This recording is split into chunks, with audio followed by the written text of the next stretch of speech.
So it's May 3rd today, 4th today, Ashtyn, you know? May 4th. May 4th. So May the 4th be with you if you're a Star Wars fan. Getting our first little drizzle here. Good morning, Ashtyn. Good morning. And it's just picking up on the road enough, so we're just driving down to the drills right now to see if we can load in this. If that big cloud hits us, we're definitely not going to. It's picking up a bit, that's for sure.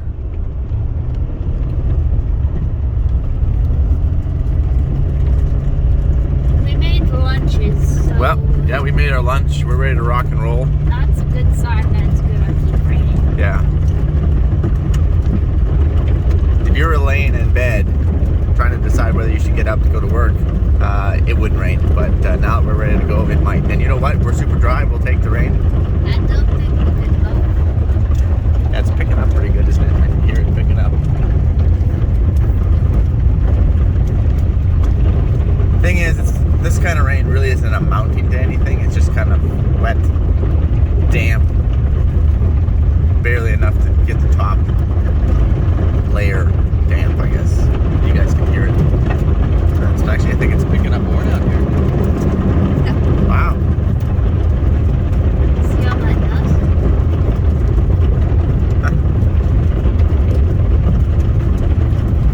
does? We have our fuel wagon on back there.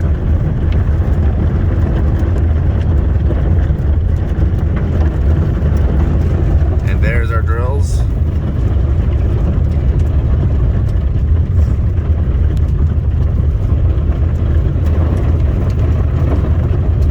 You don't want to screw this up. This is where I brought the Ideal 10. Very first time driving the Ideal 10 joystick drive, right through here with the big header on. I was like, yeah, Mike, don't screw this up. Yeah, there's part of the road that's all caving in over there. Yeah, no big deal. Don't worry about. Don't sweat the little stuff.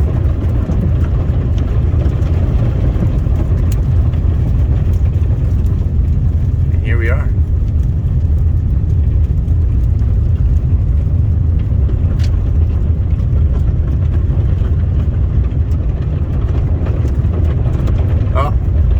Jared's trying to call me. So, just the top. Just this top little bit is a little bit sticky. I'm not worried about that. Yeah, I was picking up a little bit on the road. But this system is moving this way.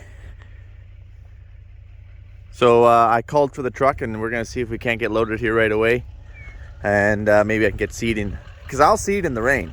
I'll seed in the rain, but at least a little bit of a rain. We're seeing lentils, so... But we can't get semi up and down dirt roads. Okay. All right, so we started up the tractor. We're gonna let it warm up here. And we're waiting on our semi. We're playing the waiting game for the semi. Or first our rain. So I think Ashtyn's actually gonna go and take off for her drill here. Jared, he just came down. He has to take off with the fuel wagon. Apparently our other fuel wagon broke down. That's the nice thing about having two, you guys. So I'm ready to load. I had a bunch of water in my conveyor because it rained, and little fertilizer clumps that are all soft and mushy, and yeah, yep, exactly. Mike, is it smart to be loading in the rain? Probably not when it comes to fertilizer, and it's not really raining right now. It's just kind of a spit here and there. But when I did turn my auger on, there's a lot of soup that coming out of there, so hopefully we can deal with that. So, you know what? We'll wing it. Ashtyn is ready to rock and roll. So, here's the thing. We went pretty late last night. I was going on 40 some hours, no sleep. I was thinking I should load, but I was pretty dang tired, so I didn't load. And then morning came around and it started raining. And I was like, I had mixed feelings because I just want to get done seeding too, right? You really want the rain. You never say no to rain, ever. You never say no to it. But I was like, shoot, I should have loaded last night, because you can seed more in the wrist and rain than load in it. And I'm like, shoot, but I was like, oh man, I was pretty tired and so on. In fact, actually I got home and I was laying in bed and I was like, you know what? I'm not tired. I told Ashtyn, I don't know, maybe I was overly tired because I couldn't sleep. and I hadn't slept in a long time. I'm like, I told Ashley, you know what? I might just actually go back out and go seeding. She's like, are you crazy? Are you crazy? And I'm like, I can't sleep. She's like, Mike, that's called insomnia. And I'm like, I don't think I had that. She's like, I don't think that's healthy. And about 5 minutes later, I was... So I slept pretty good. I got a few hours. That's all I need. And I'm looking forward to a great day. Feel awesome. And here's Frank.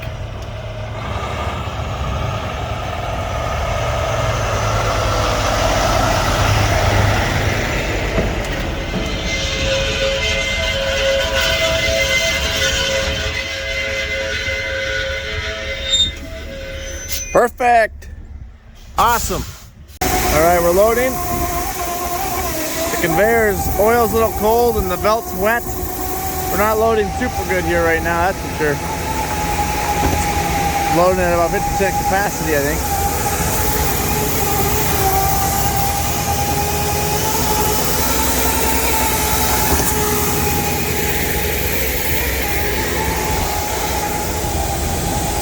I'm gonna go idle up the track.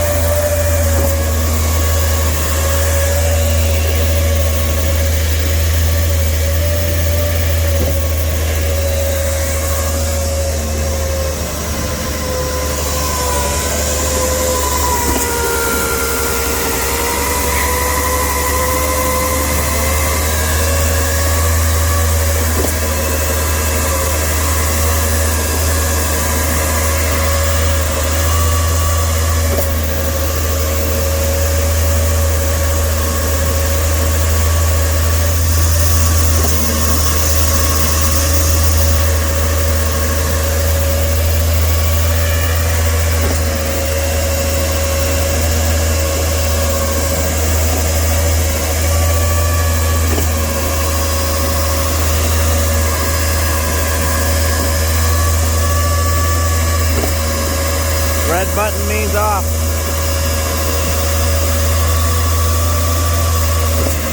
Starting to fill up.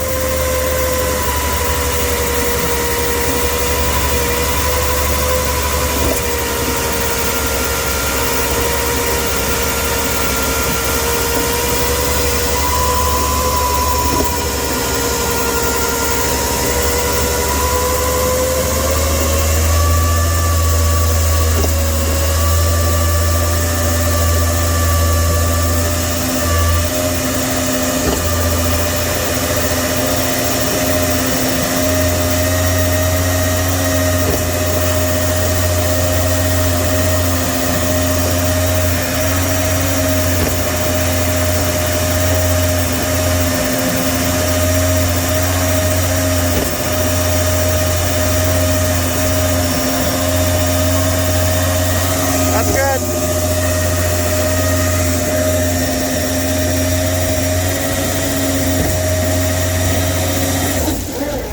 Perfect. Yeah, it's cold, a bit damp. Conveyor's not really enjoying this. It's like, hey Mike, I want to go back to bed. Right. Say what? Okay, hold on, I gotta lift it up then.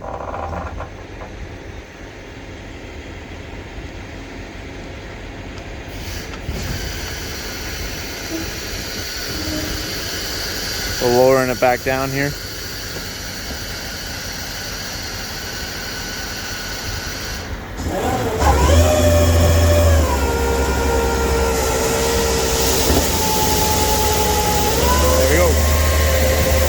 This is a big hopper to fill this one.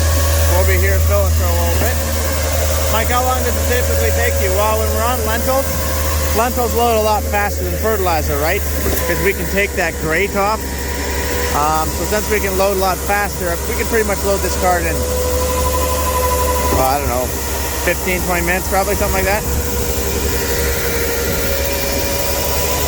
We do have to put some FOS in the back tank there. That actually takes the slowest. All right, there goes Ashtyn. She's going seeding. And we're just finishing up our loading here. When Ashtyn's coming back, that's never a good sign. Normally when someone's coming back from the drill, they broke down.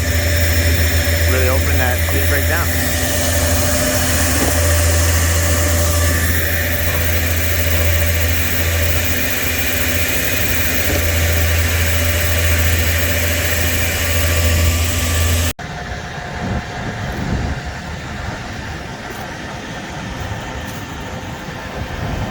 Did you plug all these lines, Ashtyn? Did you plug these 2 inches? Yeah.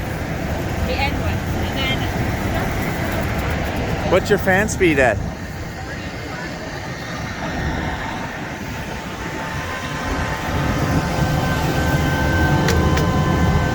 She did what I did. So she didn't have enough wind. I don't know why, it's kind of weird. Looks like we gotta replace 2 hoses. We'll do that as well. And we gotta pull off some of these lines, dump them out like what I did. I have a whole video of plug lines. Just scroll back, plug it back in, pull them out. Barry, we're literally shaking our lines here, trying to get them emptied out. Trying to pull off these ones, pull it out, get the air flowing, stick them back in, and we should be good to the races here. Hey guys, I think we got her unplugged. We had to do all those lines. Not all of them, we just had to pull some of those big 2-inch lines off. Not sure what's going on there. Normally it's because you don't have enough fan speed, but she had lots of fan speed. Strange, very strange. I got one hose out. I got a fix right here. So I gotta fix that. There we go, I got it all fixed up here. Mike, why those pull out? Sometimes you go down through a washout and it will kick out, and maybe if your hose isn't long enough, it'll pop it out every time. But other times breaks the hose clamp, so on and so forth. Let's continue our walk around here.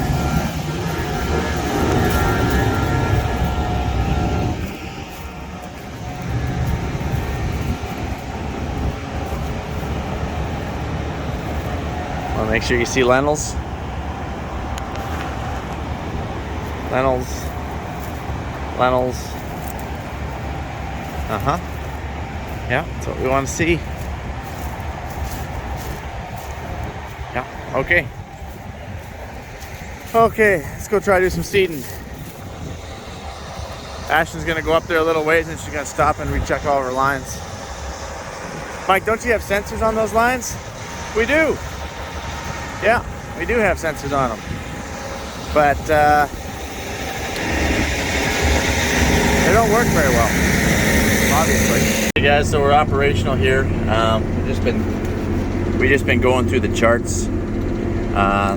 This book is based on what type of fans you have. There's a high speed and a high capacity fan, and then there's 7-inch pipe and 6-inch pipe, and then a trailing system, which means the cart is behind, or a lead system, which means the cart's in between, and then you 1151 or 1152. Then you got wheat, and you got all these different types, like 4600. Everything pushes a little bit different. Lentils obviously push a little bit harder, so at least in our experience, because we keep plugging. So we're gonna up our fan speed. And the thing is, it's one of those things where you want to up your fan speed, but you also don't want to up your fan speed at the same time, because you want to run as little fan as possible, so that way you do the least amount of damage to the lentil, because it cracks them. But at the same time, you definitely don't want to be out there plugging your hoses or making a mess. So I'd rather run a little higher fan speed and crack a few more than have to get out and do what we just did. These right here tablets are for our Agtron. Yeah, works good for like the first year or two, and after that, you can't keep them working. Can't keep them working. Won't stay working. Not had a good experience with Agtron. Anyways. There is other systems out there that you could probably use. I think I would probably just run Borgo if it was me. But I'm not worried about that right now, because we are 3/4 of the way done seeding, and we will get done seeding. So we're gonna get this done.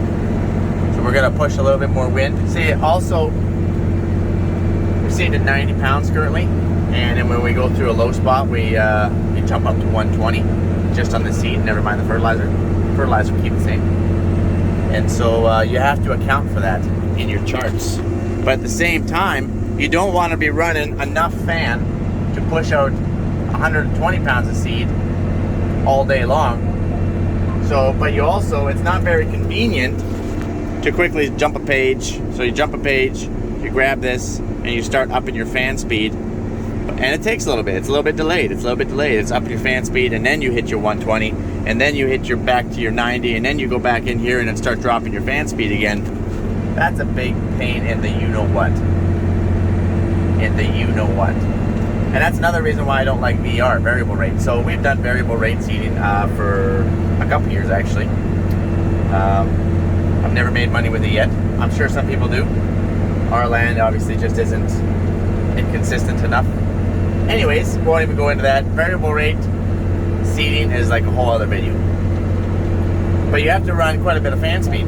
Why? Is because your fan, well, not your fan, you don't want your fan moving, but your seed rate and your fertilizer rate. From 37 to 32, and it only dropped at 50 RPM. Your, hold on. Yeah, so back to variable rate. So you can set your parameters of how many pounds you want your seed per acre to a minimum and a maximum. Fertilizer minimum, a maximum. So you can set your parameters, but you still have to have your fan running for your max parameter.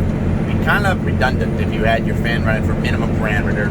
Your variable rate just starts kicking up, going through a low spot, and you just plug up everything. So now in wheat and durum or fertilizer, it doesn't really matter, you know, how much wind speed you have. Fertilizer can get damaged by wind speed though.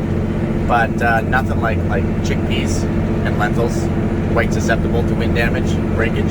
So that's the reason why we're trying to stay right on the threshold, which has given us extra issues.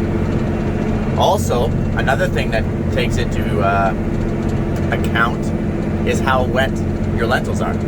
For example, is it fresh right out of the seed treat? Is it wet, kind of clumpy? That's not going to probably blow too good. Versus, say, dry lentils or untreated lentils. So all these are factors that you would have to take into consideration. And it's starting to spit on us.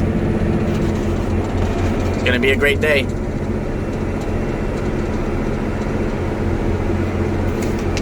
So yeah. Also speed. Each one of these lines represents speed. Sorry, I'm bouncing around. 4 mile an hour, 5 mile an hour, 6 mile an hour, 7 mile an hour. And over here, this is 6,000 RPM, 5,500 RPM, 5,000 RPM. So you can kind of get a general idea of what you need. Okay.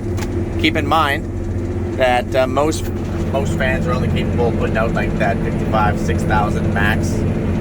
I think it's pretty stinking hard to get 6,000 out of a fan. You got to be doing just about everything perfectly to get 6,000 RPMs out of a fan. That's a lot of wind. But again, it also, another thing that you have to take into account is, first of all, the width of your drill. The longer your drill, the more it's got to push it, the farther it's got to go, right? So a 100-foot drill would be a lot harder to get like a lot of product out of, say, versus a 30-foot drill. Also, how many towers do you have? So this is a 10-tower drill. Maybe you're running so for example, if this was only an 8-tower, which I don't even think that's an option, that means it has to run that much more product through one tube. So the more towers you have, the more hoses you have, which means the least amount of product you're running through a tube, which is awesome because that means it takes less wind to push it. Another thing is, these hydraulic fans, to push all this wind, takes a lot of power. Like, I bet you we're burning off 60 horsepower just in fans. So you can pretty much just take 60 horsepower right off the top of this engine just to run our fans when they're both running. We're not both running fans right now because we don't have our mid-row banders down. But when we kick these fans in, whether it be this tractor or that Fendt 1050, it literally lugs the engines like, whoa, like it kicks them in. It might use up to closer to 90 horsepower, depending if you're running 6,000 on each fan or some crazy thing like that. So that's another thing you really got to take into consideration, is what's really robbing your horsepower. Fans rob a lot of horsepower.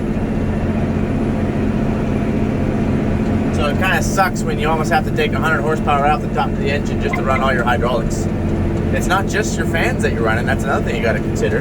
Yeah, you're running 2 fans, but you're also running all your hydraulic openers, which is taking around 30 or 35 gallons of flow. Okay? So you have 3 hydraulics on consistently, and there is just a whack of oil moving back there. And then I guess you can start splitting hairs. Well, you can start getting down to 1/2 inch lines and 3/4 inch lines. You know, easier flow on 3/4 inch lines, less restriction. Maybe it takes a little bit less power. Oh, you can get right into all those, but we're not going to go there. We just know it takes a lot of power to run hydraulics. Now, when you're seeding canola, you're only seeding that at like 4 or 5 pounds, right? So you don't need very much fan at all. But on the mid-row side, your fertilizer side, maybe you want to put like 300 or 400 pounds of fertilizer or some crazy thing like that down. And the drills these drills are not capable of putting down that kind of fertilizer. So maybe you can get up to 375 if you're going slower. So that's the thing. You can keep putting on more fertilizer, but you're going to have to keep backing down your speed. You're not going to be able to do 5 mile an hour. You're definitely not going to be able to do 4 mile an hour. You might be down to 3 mile an hour to start putting on 400 pounds of product. So that's where, my arm's getting tired. That's where you have to really start looking at logistics. Never mind how often you have to load all the time. Then you might want to start looking at blowing it on in the fall or blowing it on in the spring, and that's a whole other can of worms that you could open up. But what type of fertilizer is going to stay there the best? Is there one going to gas off more than the other? What about liquid? Just drill the liquid into the ground, and then you can start talking ammonia. What's the word I'm looking for here? Brain farting. This happens to me all the time. I basically just derp all the time. But talking about fertilizer, so you got your generic, your run-of-the-mill 4600. So that's like nitrogen, okay? That's pure nitrogen. That's your run-of-the-mill. So how it is it's 4600. So it's 46. The nitrogen is the first one. We'll go through all this with Ken, okay? He's a lot smarter at this stuff than I am. But then you have your 1152. 1152 is your run-of-the-mill phosphorus, okay? But it has 11% nitrogen in it and then 52% phosphorus, okay? So that's why N is always your first number. Phos is always your second number, okay? So then you got, so if it's 1152, it's 11% nitrogen, 52% phos, 4600. So 46 is your nitrogen. So it's 46% nitrogen. So if you're going to put on 100 pounds of 100 pounds of product on your monitor, you're putting on 46 pounds, right? 46% of actual. And farmers talk both. They talk product, but they also talk actual. And at the end of the day, excuse me, it comes down to actual, okay? So you might be putting on 400 pounds of product, but what is that actually? So then you would want to figure out, well, maybe you have a blend, maybe it's I don't know what it is.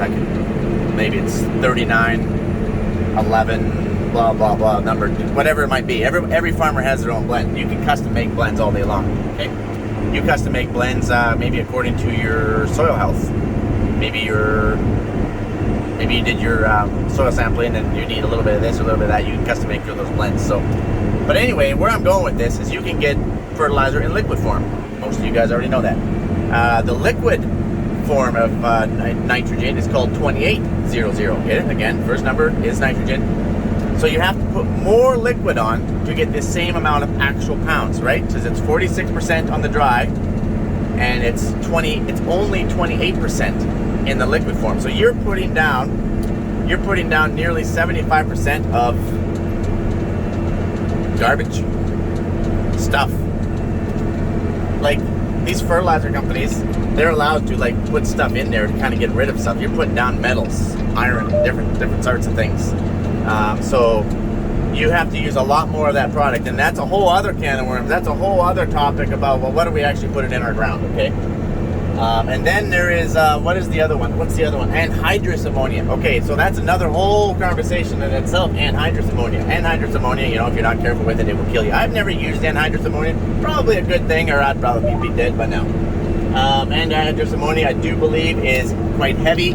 It will go to the bottom, hence if you could stick it in a gopher hole, if you wanted to get rid of a pesky gopher, you can stick it in the gopher hole, and it will settle out to the bottom and take all the oxygen, and it would die. Same thing would happen if it got in your lungs. It's going to go to the bottom of your lungs, it's probably going to die. It's not going to be a very fun story. I haven't had experience with this. You want to be very careful with it. So I could be wrong on these numbers, but I'm just going off of what I remember. Anhydrous ammonia is like 70% or 80% or something. It's a lot higher percentage of actual that you put in the ground, okay? So there's a reason why people like to use it, because you don't have to use as much of it, I do believe. Could be wrong, you guys can correct me on that. But then you might want to talk about, well, is anhydrous ammonia healthy for your soil? That's a whole other can of worms. We're not going to get into what's better, liquid, granular, anhydrous ammonia, okay? I'm definitely not going to get into that. If you want to get into that, tell me you want to get into that, and we'll go find someone who works with anhydrous, someone who works with liquid. I actually work with liquid and granular. We'll go talk to some different fertilizer reps, and we'll have a good debate. Open-minded debate, of course. So I'm just going through this slew, so I'm going to up my pounds to 120 in here. I just dropped down a gear, so that way I don't have to worry about plugging my line so much. I don't have to run that fan wide open all the time. So anyways, holy crap, we've almost done the video, and it's still morning, you guys.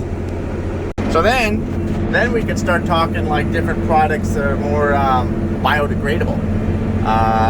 There's different products out there that are more sulfur based that you can spread on. You can't blow some of these on, so there's different types. There's a blowing, so that's like it has booms. Maybe they're not very big, so maybe 70 feet wide, and to us that's kind of small because sprayers are normally like 120, 130. But so anyway, like you can get the case floaters, Rogator floaters, and they have booms on them, and then so you can run granular edge out those. They have a pipe like this, and it blows air through the pipe, right? So those are called blowers, or whatever you might want to call them. I call them a blower. You can go blow some 46 on, you can blow some edge on, you can do some different stuff, but you can't blow on some of these bio products. You have to spin it on. So then you got to pull a spreader. So a spin spreader. So some spreaders just have one spinner, some spreaders have two spinners, and sometimes these spreaders are starting to get fairly high tech and doing sexual control, which blows my mind. I don't know how you can do sexual control on a spreader.